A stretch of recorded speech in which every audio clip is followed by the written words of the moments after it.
listening to the Suave Lover podcast with your hosts, Benjamin Ritter and James Amaro. SuaveLover.com, advising gentlemen on the art of romance. Now sit back, relax, and enjoy today's episode. There's this article, it was really funny. It said that people in abusive relationships underestimate how happy they will be when they get out of the abusive relationship. It's like, really? So then I started Googling really stupid scientific research studies. What for number one popped up was abstinence-only education does not promote abstinence. I think a lot of people just get this like loss aversion mentality. You know, it's investment mentality. I invested so much. Loss aversion is really, really tough it's a real struggle. Same thing with friends though. You know, you don't want to lose your friends.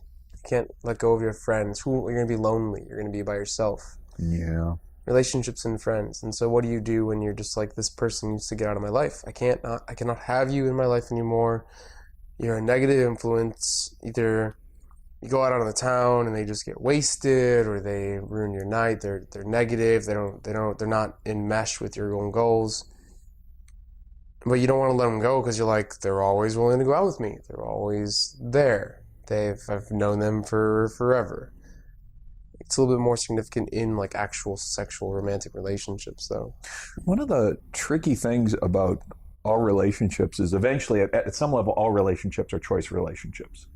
Even your family at the right level is a choice relationship. You know, you decide. Mm-hmm. But eventually, because for a lot of people, I got to go do the family. Oh, I'm stuck with. And it's like, you know what? You're not stuck with your family. You're not stuck with your neighbors. You're not stuck with anybody. Who's really good at not feeling stuck? Who's that?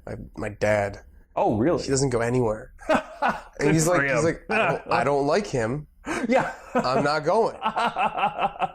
And like, it's like, and I think that actually happens a lot, not just with relationships, but everything, with religion, with like different, like for services. I used to go for my mom, or because I thought I had to. And then it was like, no. I learned, like my father influenced me to be like, I don't want to go here. I'm not going to go here. Like, oh, my uncle's having a dinner. Oh, I don't want to go see my uncle. Sure. Like, my grandfather's sick. And I'm like, I'm not going to go by myself to see him. I'll go with you. But it's different when it comes to these romantic sexual relationships. You feel obligated to go to things. You feel obligated to be a part of something. Or maybe, or in addition to the romantic ones, maybe it's like social circle. You're kind of the people who you say you can call on and you know that they'll go out. To me, it reminds me of the relationship with the cat. Okay? The cat relationship that I have. Hi, cat. Hi, cat. The cat relationship is one. Oh, she sheds. I hope you don't want to wear these later. No, I won't. Okay. I mean, I'm wearing them to the EDM concert and put glow sticks on them. So the cat and I have a companionship relationship, not a relationship of connection.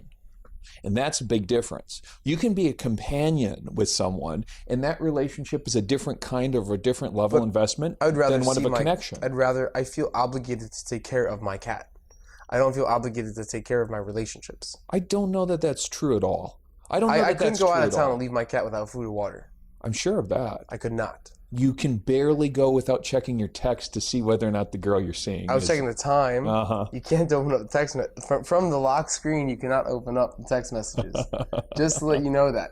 No, honestly though, I think one of the main reasons I didn't take my job traveling was because of my cat. Play out what's going on here.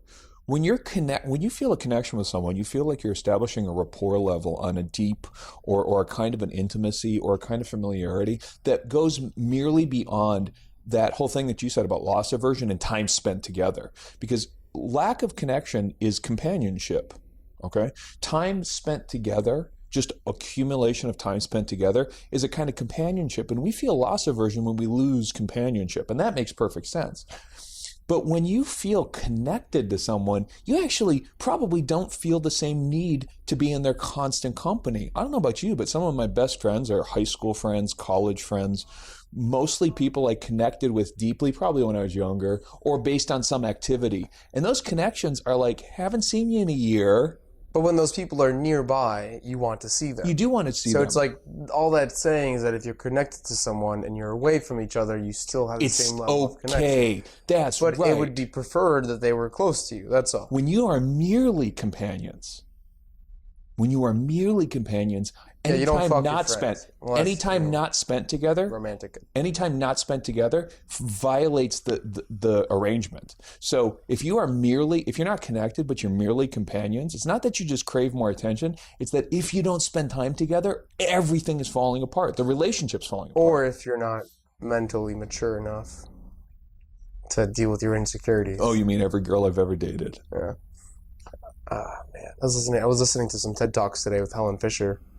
Oh, she's She great. was talking about the 3 components of relationships. Sex, and really good sex. Swallow, sex. No. It was what keeps you loyal to someone. Connection keeps you together with somebody. And then there was attraction. That helps. Basically the component that keeps you together. The commitment. That's the part. Okay, so that's the essence of it. So we're talking about companionship. Yeah. And companionship, how it symbolizes Nothing. It symbolizes nothing. That's the point. While you probably miss your cat when she's not around, you grew up with a cat, dude. Your current cat is your current companion, but you grew up with different cats. I still miss my cats, though. I believe it because they're really cool. But when the cat dies, there's going to be a replacement cat. I mean, she's not like a placeholder. Old girlfriends just died. And then Don't you wouldn't they? have to miss them. How do you let them You wouldn't live? have to have sex with them. How do you let them survive the breakup? What do you think breathing apparatuses and life support systems What do you in my think basement? the stack of dead hookers? Come on now. Poor dead hookers. Poor every ex-girlfriend had to be killed in order to let the secrets die with her. No, there's Facebook, and it lasts after they die. And that's nice about Facebook, is that you can feel connected with someone when they're away. When you are single or when you're dating around or whatever, you find guys, presumably companions, who either you're more or less connected with, but, guys who you can hang out with so you can go party, you can go date, you can go meet girls, right? I mean, that's sort of the essence of... I was talking to an older mentor, and they were just saying how, they don't really have friends anymore because there was one of their really good friends just kind of dropped off, and he's like, well, they dropped off because he lied and he was an idiot, and I don't have the time to deal with those types of people anymore. Sucks. People that are in my life are social companions. They're people that help me experience more, help me live more. Sure. Mm-hmm. I have no responsibilities where I have to worry about, is this person going to benefit my life? This person could be the worst person in the world, but if I can have different experiences with them and enjoy life more, then they're acceptable to have in my life. That's nice. But the moment I gain responsibilities or the moment that they impede on my own progress is the moment you have to cut them out. And the more you grow and the more responsibilities you have and the older you get, the more mature you get, the more people can impede on your current life track. That's an unexpected change, that you've gone from being pretty carefree and open to a lot of stuff and whatever to suddenly you're like, I got shit to do. And that happens pretty much all the time. You'll realize that the people in your life aren't going along that same path.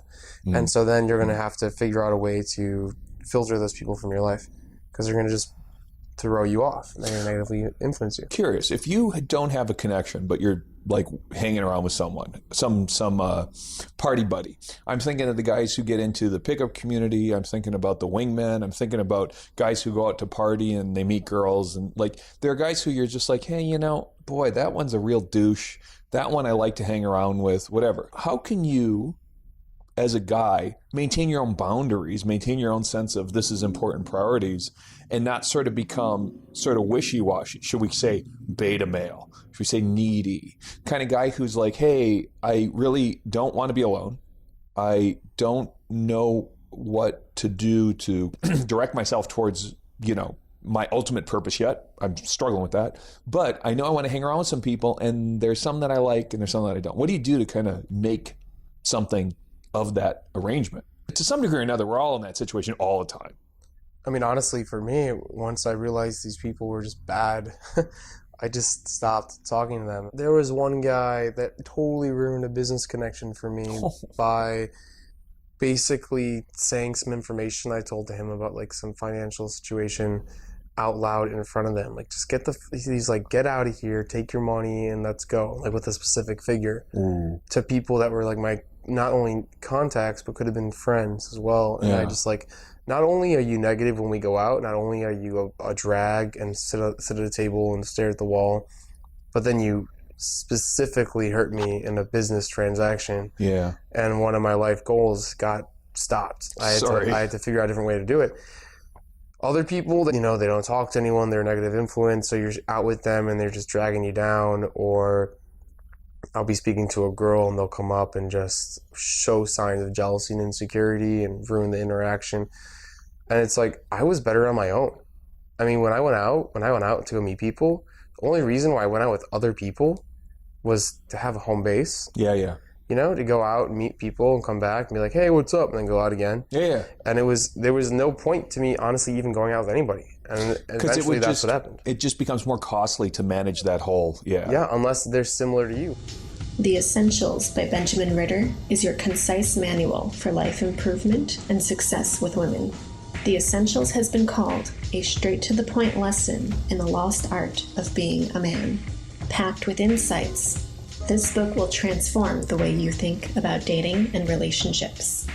Get your copy of The Essentials by Benjamin Ritter at Amazon.com or in select bookstores today. And we can go out, we can separate, we come back. Like, the point of going out together wasn't to go out together. It was just to be there for each other. We enjoy each other's time as well. We're supportive of each other. Yeah. And if I came into him during an interaction, I would bring up his social status. I would bring up his energy level by giving him mine instead of taking from him. And those are what good people, when you're out, do.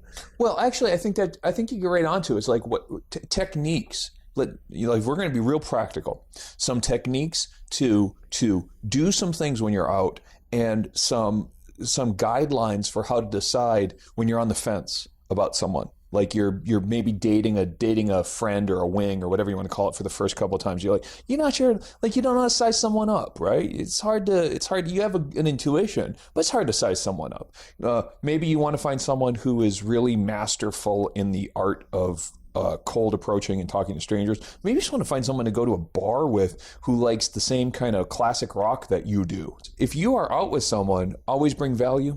That whole mindset, the practice, always bring value. What does that mean? What is value? Value is someone that brings up your energy level and is positive. That you can feed off of and they can feed off of you. I mean, it's so easy to sit at a table and bitch and to make fun of everyone around you, or just stare off into space, than it is to find someone that actually gets up, puts himself in uncomfortable situations, that's high energy, that likes to go out. It's someone that's supportive. Adding value is, it's a good night out. As someone who's maybe a little bit jaded and kind of meta about this stuff, I find myself trying to bring value either by being supportive, or if not, by being engaged. So even if I'm going to be down on the place, even if I don't like what I'm doing, I'm fucking engaged in it. And I'm going to be engaged and playfully riff. I'm not going to sit there and just sort of withdraw. I'm not going to sort of disenfranchise myself. I'm going to be engaged, even if I'm like, we are in the shittiest, we are at Continental at 2 a.m, right? If we're in the diviest part of the whatever, I don't care.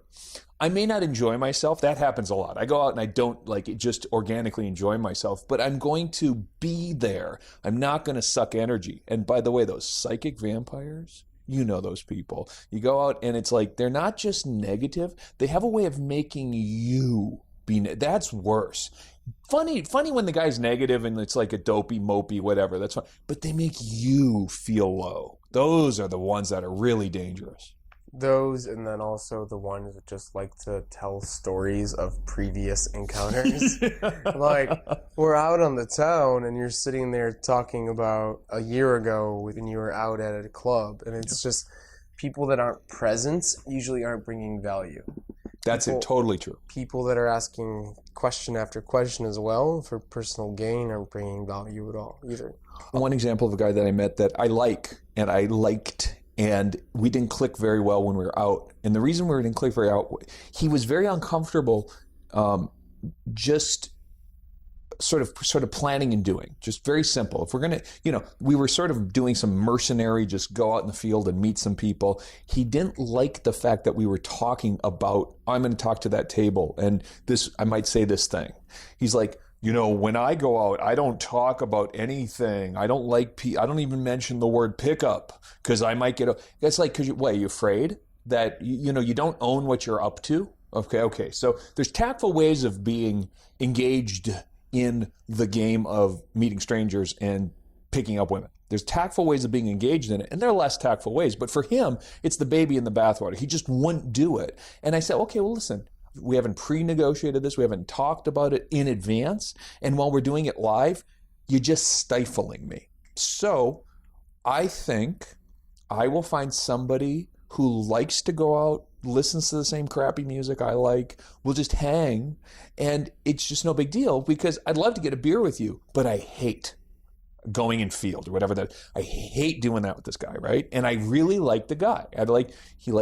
He's very philosophical, but it's almost like he will only talk about it when nobody could overhear him because he's, I don't know, afraid that a girl's going to be turned off by the fact that he's actively trying to meet them. Those guys creep me out. Always bring value, be engaged. Leave your emotional baggage at home. I don't want to hear about your ex-girlfriend problems. I don't want to hear about the girl that you are totally learning pickup to get. That one girl that you're dreaming of, head cheerleader from high school that you're stalking on Facebook that you're learning pickup for. I don't want to hear lingo. I don't want to hear HB8 and 10 and AMOG and AFC, and that's the community, but that's the types of people that I don't like being around because it puts me out of my element. Right, totally. And I want to be in my element. I don't like people that they take their insecurities if they see me being successful with somebody and they become negative and they try to ruin your interaction. That's really important. If you're out and you want to bring value, this is the important part. You are never in competition with the girl and you're never in competition with your group. The only one you're in competition with is someone who instigates toward you. You're not in competition with random dudes. You're not in competition with guys who look better or are taller or smarter or richer. That's not a competition. You're only in competition when someone challenges you. You accept challenge. You don't just sort of back down and go with your tail between. That's it. That's the only time you're competitive. You don't one up. You don't challenge in that instigating sense anybody who doesn't initiate towards you. You're cooperating. Everyone's cooperating until an outside force comes in, until a bomb gets thrown, and then you deal with it. But otherwise, you're not competing with the girl. You don't one up. You don't hijack girls. You don't hijack the conversation. You don't do any of that stuff. Non-competitive, not in that sense. It's highly non-competitive. Now, I know guys who sit there and they ball bust, and there's a friendly rivalry. Okay, if that's the rhythm that you've gotten, that's fine. But that's way beyond the basic stage where you don't fuck with each other. It's like guys that when you're trying to play off them by making a sarcastic fun comment. Yeah. And they take it personally. That's hard. You got to know the guy really well. It's really tough because it can make the interaction go so much better. It can make it a lot worse. When you're intimate, you can do that sort of verbal, sort of like towel snapping each other's ass. You can do that when we could have this whole, me and you can have this whole role play. We could just go back and forth about how horribly sexually the kinks and homosexuality and just anything that we could think of about each other to just knock us, but we would just play with it and laugh. But we would never have spontaneously started doing this when we started hanging out. No. Like the first fucking three, we wouldn't just be like, hey, Ben, he's a big douchebag and he's a virgin. I would just not offer that up in a random conversation where you're already talking to some gal. How's that last girl you're with? Did you get her AIDS taken care of? That kind of stuff would probably, I'd bracket that. I'd save the thought. Ben, did you wear a condom before you came out? Because I know you're going to be touching girls later. Are you still wearing the condom? Sure. So bring value, be engaged, don't compete, not unless you really, really know. And don't have drug or alcohol issues. No, I drink was once, and do a lot of drugs. Yes. Just don't have issues. Well, that's negatively affecting interaction. I think your buddy should never have to take care of you at the end of the night. That's right. You owe him that. But also you shouldn't cause a fight or be kicked out of a bar. Great stories, but that's not being supportive. You find these people in your life. I remember one dude who was going in and hitting really hard on the owner's girl. Oh yeah, and he got all of us blacklisted till I fixed it. Got all of us blacklisted, and I'm like, dude, but he goes, it's just trying to create some drama, just have some fun, make some things happen, and I'm like, you are the kind of guy that I need to quit seeing as, like, we got to quit dating as going out buddies, you know what I mean? It's like, that's the kind of stuff that doesn't do me any good. It's not entertaining. I can read a Chuck P novel if I want goofy random bullshit going on. What I want to do in my personal life is figure out how to make myself a little bit better, make maybe the world a little bit better, have some really fucking good times, but I don't need random drama. I just don't need it. And that's technically, I mean, that's what your goals should be. Prime example, there's this one guy that I met when I was bartending. He works in marketing and promotions and doesn't understand why his friends keep leaving him or why he only has one friend, but he'll go out, he'll be negative about everything, and not just to you. He'll post it online. He'll do status updates. Oh, I came to check out this new place. Bunch of fucking douchebags. And we'll be out, this place sucks, or look at that whore. Wow, what is going on with your attitude? And you thought maybe it's just his emotional state, but then he'll get drunk and then he'll just be he'll be a dick, just a really bad person. You're just like, I never want to hang out with you. And I don't care if you're the only person left. Like, I'd rather go out alone. Well, and it's tough too, because you know perfectly well, this is cry for help type stuff. I mean, the reason that people open up and they complain I've tried to tell him. Yeah. Man, you're just super negative. Yeah. Why are you so negative? Yeah. On all his statuses. Man, why would you post that? Like, what is going on? Like, are you okay? Well, when someone is, trying to open up, they're hoping to either be saved or rescued, or just the mere experience of showing vulnerability helps with the bonding. But time and place, right? So if you do have hard stuff, or you just really do kind of like get negative and you're going into a negative headspace, the time and the place for that kind of stuff isn't going to be in the heart of the social gathering. The time and the place for that is having a sidebar, getting some coffee, having a hard time. Okay, we talk about it. Boy, you need to get this stuff off your chest, and you don't journal because you haven't listened to anything either of us have ever said, so you don't write about it. So fine.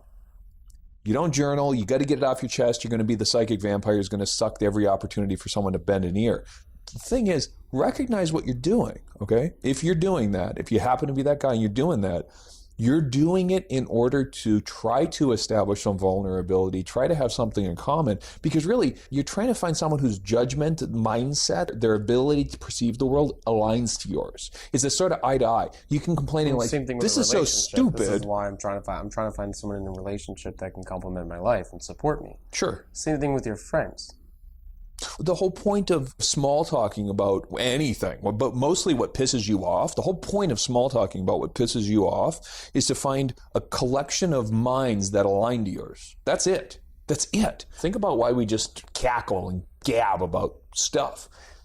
I can't ask you this, Ben. Please list the 20 things that are very important values in your being so that I can determine whether or not your decision-making skills and your judgment capacity is coherent or not. I can't ask that as a question. It's just not, it's meaningless. So what do we do instead? We take an example. It's like, she totally looks like a slut. And then you go, yeah, I totally. So you're finding by triangulating, you're bringing shit up. And usually it's more interesting to talk about negative shit. Experiencing life with each other and then seeing how you react is similar. And that's what you're looking for. You're looking for value alignment. That is what you're doing. And usually you can get it a little quicker by bitching than you can by just sort of like experiencing harmless fair weather activities, which is why this focus on the positive, there's a downside to it. The downside to it is, if you get in a fight with someone, you're probably going to feel more connected with them than if you have ice cream. Well, that's probably true. But the downside of of being on this positive thing is the success theater, is presenting this idea that you're always on your game, and then finding that bad days happen to everybody. You have this illusion that life is supposed to be a giant fucking carnival. The success theater has apparently contaminated and perverted a lot of 20-somethings into thinking everyone else is having fun, why aren't I? Well, it's because you can only like things on Facebook. You can't dislike. You can't, apart from the people who you unfriend because they're so negative, you get very little negative feed in your stream. And when you find it, you notice it. Sort of Facebook is gravitating towards this positivity. If there's negativity, what happens to those people? Well, they get cut. They get deleted, or they get commented on, why are you always so negative? Well, this is true. This is true. And the success theater is not necessarily better because it's not, neither of them are real. The negative people tend to be attracted to each other.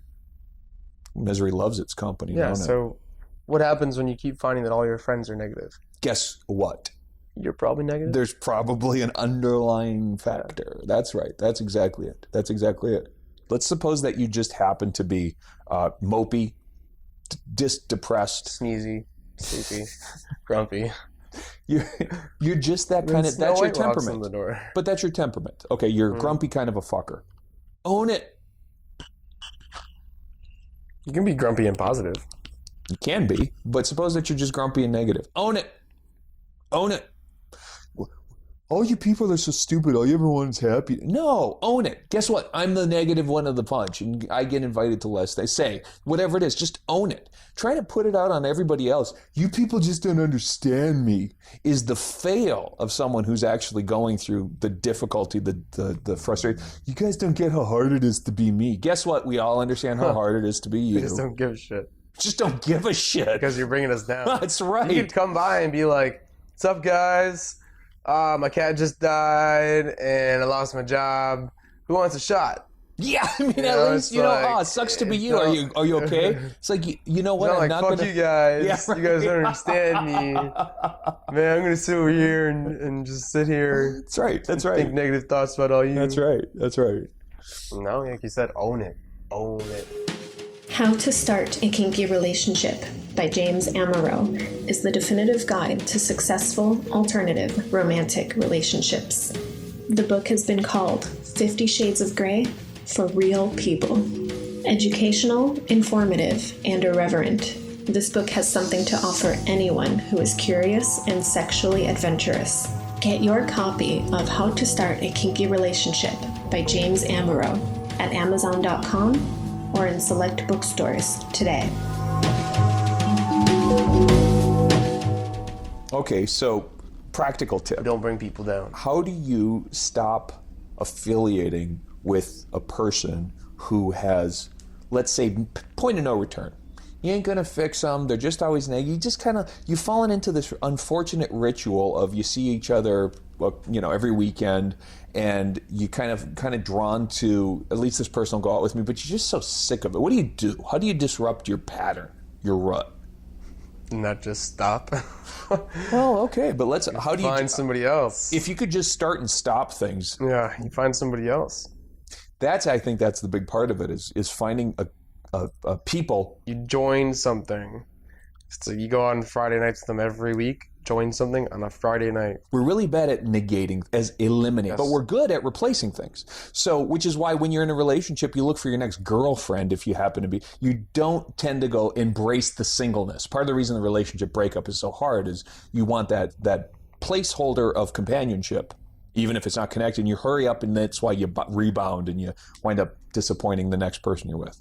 Replacing someone, replacing that drinking buddy, that's a good thing. Replacing that weekend party, replacing the bar you always go to and you run into that fucker. Mm-hmm. Yeah. Neighborhood you hang out with. Yep. Replace it. Find an alternative. And if you're going through that kind of like, this sucks, I'm in a rut, try some new things by taking your ritual, okay, and keep the parameters the same. You're still going to go out on the weekend, you're still going to do whatever, but you're going to do it in another part of town, or you're going to call up a different person, or before the weekend comes, you're going to go to a meetup, a meet and greet, a group of people where you give a shit, and you're going to find out who's also a night owl, let's say, or who likes to go to the beach, or whatever it is that you're doing, and replace it. Don't eliminate, don't just stop.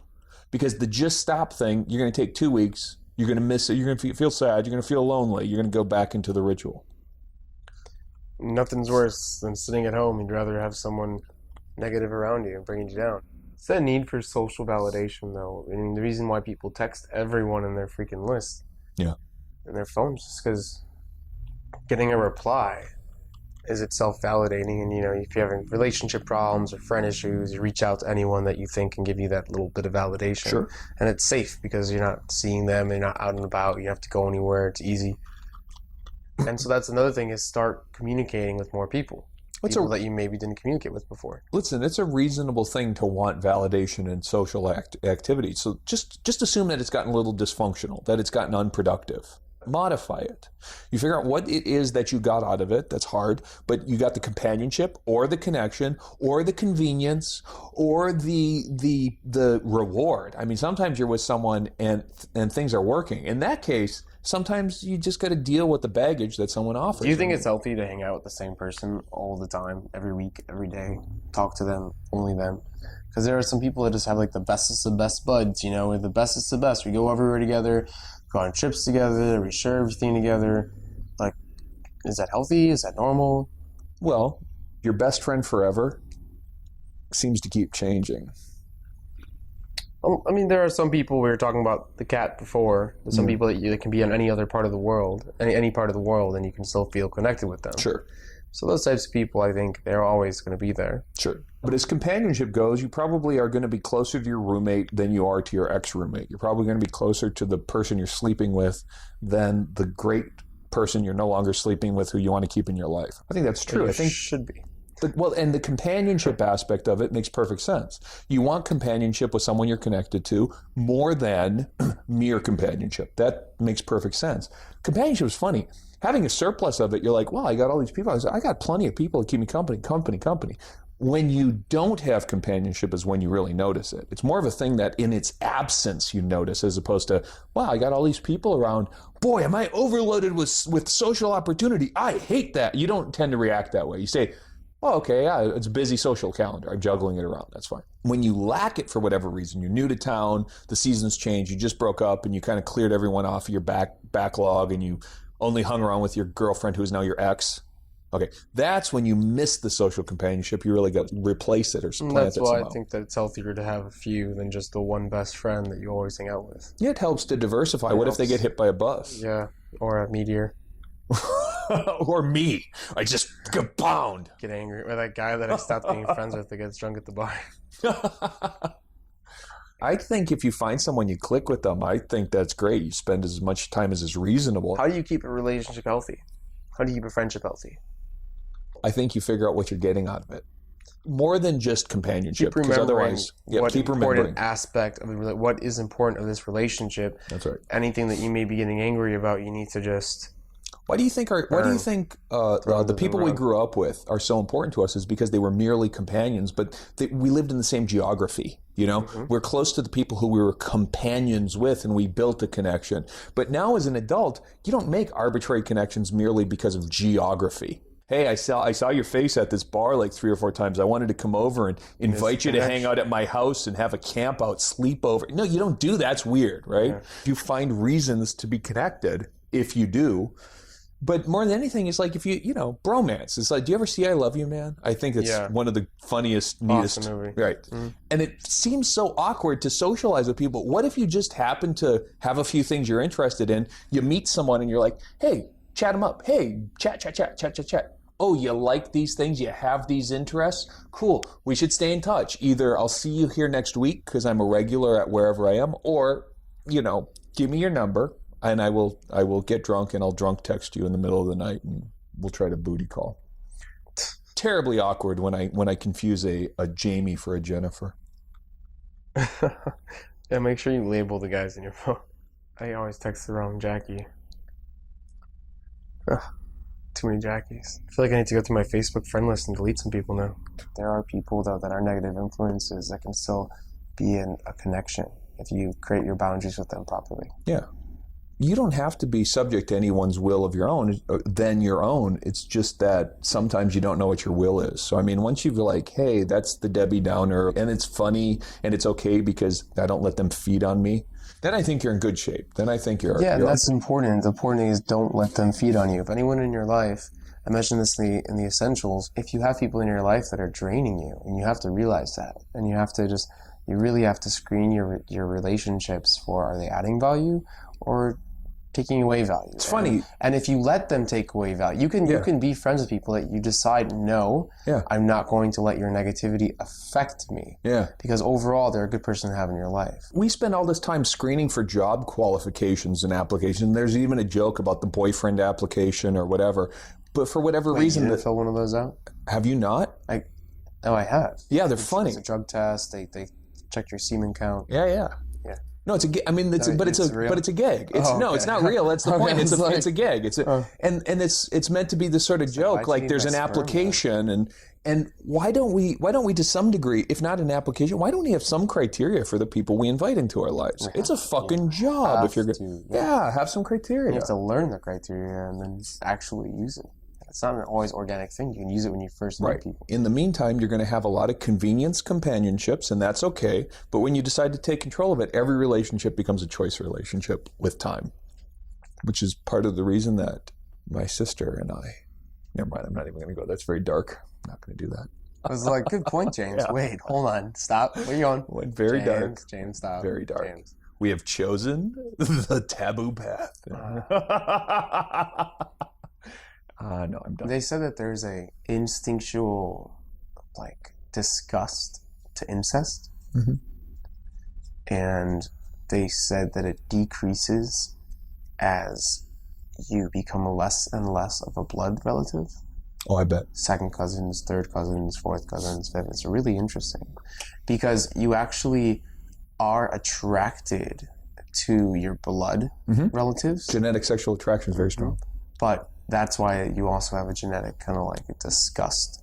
You can tell that it's incestual. Well, they say that a lot of it. That's why cousins are really severely attractive sometimes. Right. Yeah. The science on it eludes me. But there's a thing called the Westermark effect, which is how geese know. Exactly. And so part of this is when you're reared with someone, you have this sort of, I suppose, instinctive aversion to copulation, which is part of the reason that you don't fuck all your siblings. Because if you think about it, convenience, companionship, seeing a hot... You have a hot sister? I have a hot sister. Yeah. It's like you run around and seeing a hot sister run around the house naked. If it didn't... Tell you no. If there wasn't something... Exactly. Right, exactly. You didn't have an urge. Exactly. They're really debating if it's actually how we grew up, part social. Sure. Oh, I bet a big part of it is. And that's interesting. Yeah. I wonder how much of it is social. We aren't clones. Precisely because it gives us genetic variety, gives us better immune systems, gives us genetic variation, so we don't get wiped out by the Spanish flu, let's say. So we certainly need a certain degree of variety, but on the other hand, you're looking for genetic compatibility too, because you want to have viable offspring. So you need a combination of diversity and compatibility, and there's nothing more than compatible than your own bloodline. Yeah. You have been listening to the Suave Lover podcast. Visit suavelover.com to become the kind of man that women crave.